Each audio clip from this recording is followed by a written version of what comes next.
Aman ya? Jadi record. Udah. Oke, mulai ya.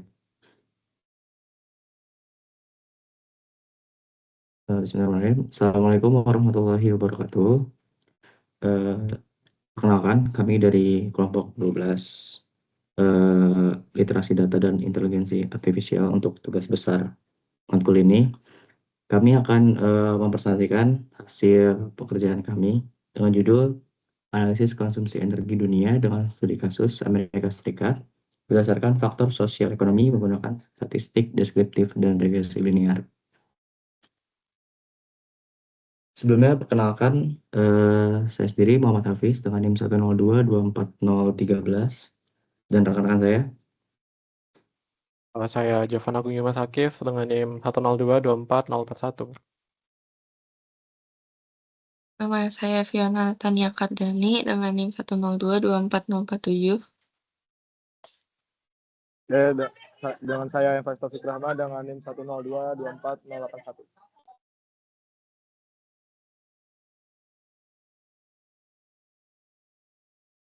Saya akan membahas tentang latar belakang dan tujuan. Latar belakang dari data kami itu tentang perubahan iklim global yang didorong oleh emisi karbon dari sektor energi yang memerlukan transisi mendesak menuju sumber energi terbarukan.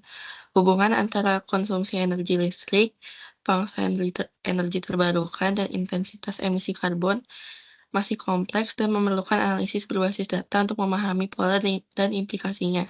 Studi ini dilakukan untuk memberikan wawasan kuantitatif guna mendukung perumusan kebijakan energi yang lebih berkelanjutan dan efektif.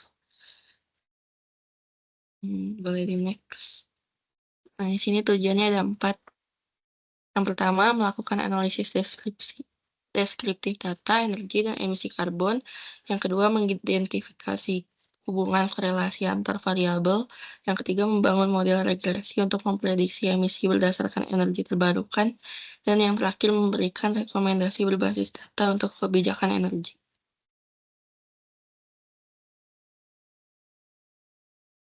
Oke, baik. Berikutnya adalah data dan metodologi. Jadi data yang kami gunakan ini bersumber dari website ini, ourworldindata.org/energy. Nah, data ini tuh berisi dari terdiri atas 130 kolom atau atribut dan lebih dari 23.000 baris. Dan itu tidak masuk dari headernya. Nah, data tersebut mempresentasikan pengamatan lintas negara dan lintas waktu. Setiap baris data mempresentasikan kondisi suatu negara pada satu tahun tertentu. Sedangkan kolom-kolom data berisi berbagai parameter yang berkaitan dengan konsumsi energi, produksi energi terbarukan, emisi karbon, serta indikator pendukung lainnya. Nah, ini berikut adalah contoh dari 30 baris data pertama dan 25 kolom data pertama. Nah, berikutnya itu atribut data. Jadi ada beberapa atribut data yang penting dalam data ini. Seperti yang pertama itu country, itu jenis datanya kategorikal atau nominal, yaitu menunjukkan nama-nama negara atau wilayah yang menjadi objek pengamatan. Ini tuh ada di setiap barisnya. Terus yang kedua tuh year, tahun. Jenis data itu kuantitatif discrete atau time series yang menunjukkan tahun pengamatan data. Terus yang ketiga tuh primary energy consumption. Jenis datanya kuantitatif continue yang menunjukkan total konsumsi energi primer suatu negara dalam satu tahun.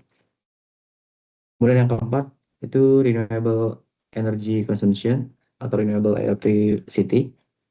Jenis datanya itu kuantitatif continue yang menunjukkan jumlah energi atau listrik yang dihasilkan dari sumber energi terbarukan. Terus yang kelima itu renewable share energy. Jenis datanya kuantitatif continue. Terus itu menyatakan proporsi energi terbarukan dalam bauran energi total suatu negara. Terus terakhir yang keenam itu CO2 emissions. Yang jenis datanya itu kuantitatif continue yang menunjukkan jumlah emisi karbon dioksida yang dihasilkan dan digunakan sebagai variabel dependent dalam analisis regresi. Nah, berikutnya itu ada beberapa tahapan pengolahan data. Yang pertama itu analisis statistik deskriptif. yaitu menganalisis dengan membaca dan memahami isi data atau dataset yang kami punya, itu yang terdiri dari 130 kolom dan 23.000 baris tersebut. Terus yang kedua itu ada visualisasi data, yaitu menyajikan informasi data secara grafis, sehingga pola tren dapat diamati lebih mudah dan jelas. Kami menggunakan scatter plot atau grafik sebar untuk memvisualisasikan data tersebut. Terus yang ketiga itu analisis korelasi, yaitu untuk mengukur kekuatan dan arah hubungan linear antar variabel kuantitatif yang digunakan. Terus yang keempat itu data cleansing, yaitu menangani data yang bermasalah seperti pengisian data yang hilang, melengkapi data yang kosong, serta menghapus data yang tidak relevan atau tidak perlu. Terus yang kelima itu ada pemodelan regresi linear. Itu bertujuan untuk mengkaji pengaruh energi terbarukan terhadap emisi karbon.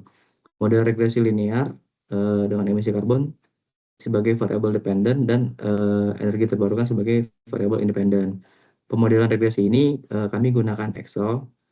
Nanti yang kita masukkan baris dan kolomnya, sehingga terbentuk persamaan regresi linear serta interpretasi dari modelnya.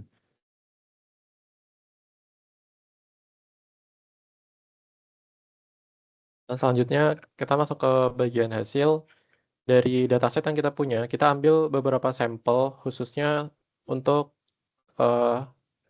negara Amerika, dari berbagai negara yang ada di data tersebut. Dan dari sampel itu kita ambil beberapa baris, yaitu baris energy consumption dari negara itu, GDP, dan population. Dari ketiga variabel ini, kita akan lihat hubungannya bagaimana mereka saling mempengaruhi. Dari perhitungan yang sudah kita lakukan menggunakan pemrograman dan Excel, di sini kita punya data dari rata-rata, standar deviasi, sampai nilai maksimum minimum. Berdasarkan hasil perhitungan, konsumsi energi primer memiliki rata-rata yang tinggi dengan standar deviasi yang cukup besar. Hal ini menunjukkan bahwa konsumsi di Amerika Serikat tidak bersifat konstan, melainkan mengalami fluktuasi yang lumayan setiap tahunnya. Variasi ini juga mencerminkan dinamika ekonomi serta pengaruh peristiwa global seperti krisis ekonomi. Sementara itu, nilai GDP menunjukkan peningkatan yang sangat kuat dari waktu ke waktu dengan rentang nilai yang lebar. Hal ini menunjukkan bahwa pertumbuhan ekonomi jangka panjang dan berkorelasi dengan populasi yang juga meningkat, namun dengan laju yang lebih stabil dan variasi yang lebih kecil. Selanjutnya,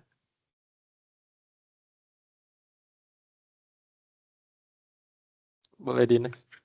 Nah, selanjutnya dari data yang sudah kita dapatkan, kita melakukan sebelum melakukan analisis lebih lanjut, kita melakukan data cleansing untuk mengetahui error-error yang ada di dalam data-datanya. Dari hasil pemeriksaan yang sudah kami lakukan, dapat dilihat bahwa beberapa atribut energi memiliki tingkat missing values atau nilai yang hilang yang cukup tinggi, terutama pada variabel kelistrikan dan intensitas karbon. Walaupun seperti itu, pada analisis kami, variabel utama yang kita gunakan adalah konsumsi energi primer, GDP, dan populasi yang memiliki tingkat data hilang yang rendah atau bahkan nol. Selanjutnya.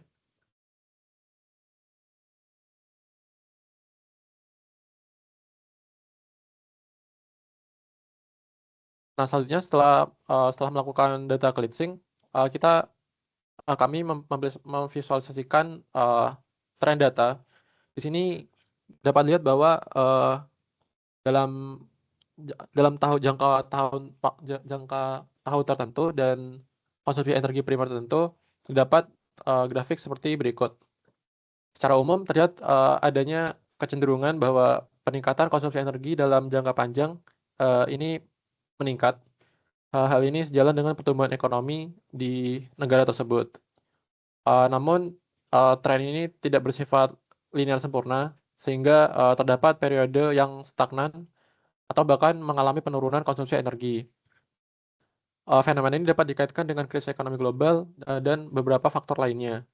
Dengan demikian, grafik ini menunjukkan bahwa pertumbuhan ekonomi tidak selalu identik dengan peningkatan konsumsi energi secara proporsional. Lanjut. Setelah itu kita lihat hubungan antara energi primer dan GDP. Jika dilihat, pola sebaran titik memperlihatkan hubungan positif yang cukup jelas, di mana peningkatan GDP umumnya diikuti oleh peningkatan konsumsi energi. Hal ini menunjukkan bahwa aktivitas ekonomi merupakan faktor utama yang mendorong kebutuhan energi nasional. Namun pada tingkat GDP yang sangat tinggi, terlihat adanya kecenderungan pelandaian konsumsi energi. Sehingga temuan ini mengindikasikan adanya peningkatan efisiensi energi di mana tambahan pertumbuhan ekonomi tidak lagi membutuhkan peningkatan energi yang sebanding. Lanjut. Selanjutnya kita lihat hubungan konsumsi energi primer dan populasi. Hubungan yang berbentuk juga bersifat positif seperti GDP tadi, namun ada sebarannya yang lebih menyebar dibandingkan hubungan antara GDP dan konsumsi energi. Hal ini menunjukkan bahwa meskipun populasi berpengaruh terhadap konsumsi energi, pengaruh tersebut tidak sekuat faktor ekonomi. Dengan kata lain, peningkatan konsumsi energi tidak hanya ditentukan oleh jumlah penduduk, tetapi lebih dipengaruhi oleh tingkat aktivitas ekonomi dan konsumsi per kapita. Lanjut. Nah, untuk memperkuat hasil visualisasi tadi, dilakukan analisis korelasi Pearson antar variabel. Hasil analisis merupakan menunjukkan bahwa konsumsi energi primer memiliki korelasi positif yang kuat dengan GDP. Sementara itu, korelasi antara konsumsi energi dan populasi juga bernilai positif, tapi dengan kekuatan yang lebih rendah. Sehingga temuan ini menegaskan bahwa faktor ekonomi memiliki peran yang lebih dominan dalam menentukan tingkat konsumsi energi dibandingkan faktor demografis. Lanjut.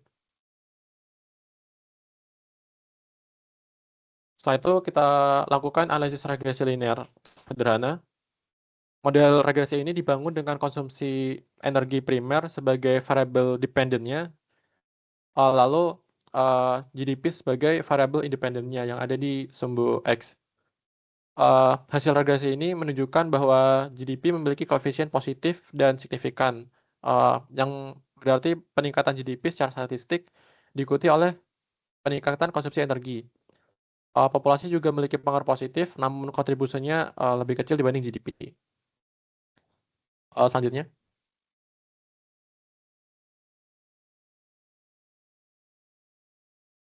Nah, dari visualisasi tersebut, dari olah data yang kami lakukan, kami simpulkan beberapa hal berikut. Konsumsi energi primer Amerika Serikat sangat dipengaruhi oleh faktor ekonomi, khususnya GDP, dibandingkan oleh faktor populasi.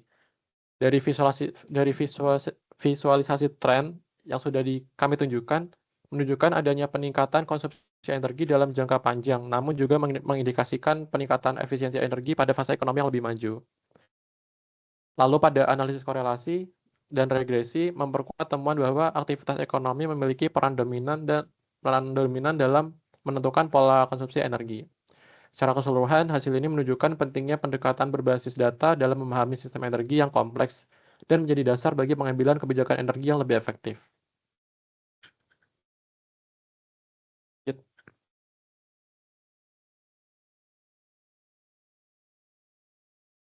Oke, baik, kita masuk ke kesimpulan. Nah, berdasarkan hasil analisis data energi global dari Our World in Data dengan studi kasus Amerika Serikat, dapat disimpulkan bahwa konsumsi energi primer memiliki keterkaitan yang erat dengan faktor sosial ekonomi, khususnya itu GDP, produk domestik bruto. Nah, peningkatan aktivitas ekonomi cenderung diikuti oleh peningkatan kebutuhan energi. Sementara pengaruh populasi terhadap konsumsi energi relatif lebih kecil. Melalui penerapan statistik, deskripsi, visualisasi data, analisis korelasi, dan regresi linear sederhana yang sudah ditampilkan sebelumnya. Nah, penelitian ini menunjukkan bahwa data mentah dapat diolah menjadi informasi dan insight yang bermakna. Hasil ini menegaskan pentingnya literasi data dalam memahami dinamika energi serta mendukung pengambilan keputusan berbasis data, terutama dalam konteks perencanaan dan keberlanjutan sistem energi. Lanjut.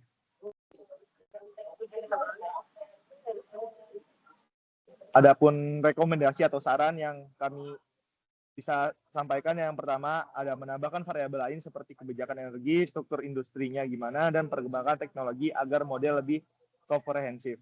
Dan yang kedua itu ada metode analisis dapat dikembangkan menggunakan regresi multivariat atau pendekatan non-linear, kan tadi linear, untuk menangkap hubungan yang lebih kompleks. Dan yang terakhir itu ada pengolahan dan pembersihan data perlu dilakukan secara lebih mendalam mengingat tingginya proporsi data hilang yang tadi sudah disebutkan oleh Jevon, data hilang pada beberapa variabel energi.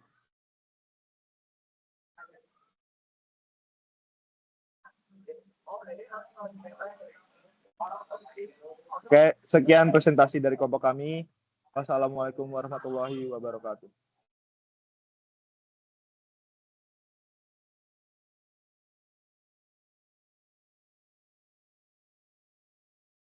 Udah Kak guys?